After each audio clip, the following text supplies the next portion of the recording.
Kini ada tren mengkritik pemerintah dengan gaya bernada sarkas. Salah satunya dilakukan konten kreator Uncle Mutu yang menyindir kondisi jalan Juwet Sari Griya Anyar di Kelurahan Pemogan yang seperti sirkuit off-road.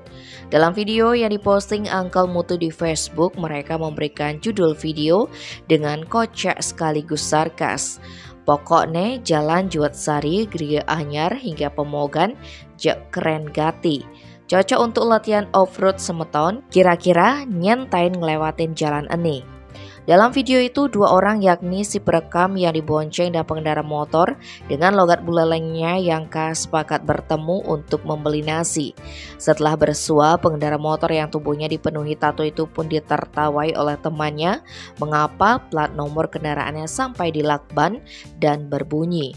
Spontan si pengendara menjawab jika ia habis off-road dan ingin menunjukkan jalan yang dimaksud.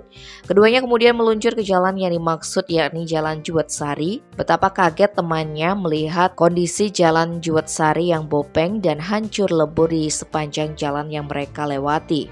Dalam perjalanan mereka mengobrol dengan obrolan santai yang mengundang tawa sekaligus sarkas, sembari dengan tujuan membeli nasi. Kemudian si perekam sampai heran mengapa di kota Denpasar masih saja ada jalan yang hancur lebur seperti ini. Eka pun kemudian turun dan menyampaikan jika dirinya bangga. Kemudian dengan sindiran halus mereka menyebut jika ada yang membeli kendaraan baru dan dibawa ke jalan Juwet Sari ini, belum apa-apa sudah pasti rusak. Video itu pun kemudian mendapat ribuan komentar dan dibagikan ratusan kali oleh warganet.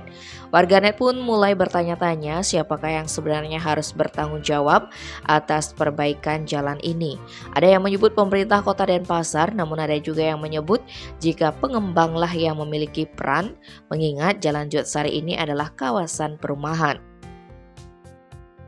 Tim Bali Express melaporkan.